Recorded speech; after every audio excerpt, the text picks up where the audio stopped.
Dyma'r prif gynhwysion i wneud bara corn. Dwi'n defnyddio fflwr sydd heb gluten. Mae'r rysait traddodiadol gall fod yn eitha felys. Felly dwi wedi lleihau'r siwgr yn hwn. Dwi hefyd yn defnyddio siwgr brown sydd heb cael ei prosesu sydd gymaint o siwgr gwyn. Dwi hefyd ddim yn rhoi lot o halen yn hwn, gan bod fi'n mynd i roi mewn caws feta sydd gall bod eitha hallt.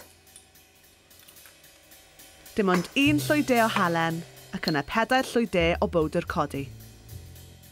Gan bod y gacen yma'n eitha swmpus, oherwydd yr holl cynhwysion, so mae hwn jyst mynd i helpu'r gacen i godi yn y ffwrn.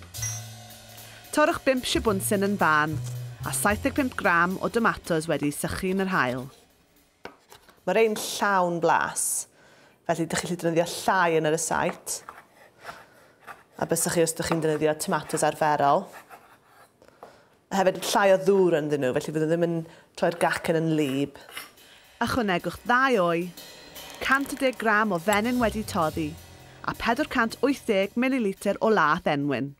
Cymysgwch yn ofalus.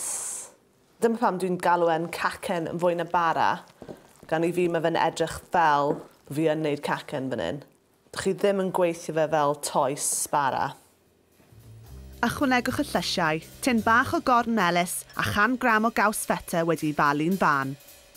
Yn y marn ni, mae'r rysait yma wastad yn rhywbeth i fynd efo pryd o fwyd, felly byswn i'n bwyta efo cawl, efo caws neu ham a chutneys. Mae fe'n fwy swmpus na bwyta just bara ben ei hunan.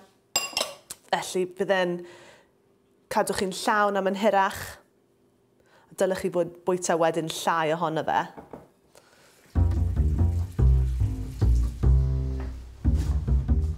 Cymysgwch yn ofalus a'i roi mewn tin wedi i roi leinio a phapur pobi.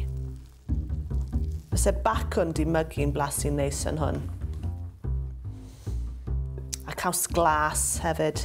Rhywbeth cryf sydd ddim yn ei cadw flas tra mae fe'n coginio. Ond gan bod fi yn fan enfawr o caws glas, dwi yn trio weithiau i fod yn dda dy be dwi'n bwyta. Pobwch am 50 munud.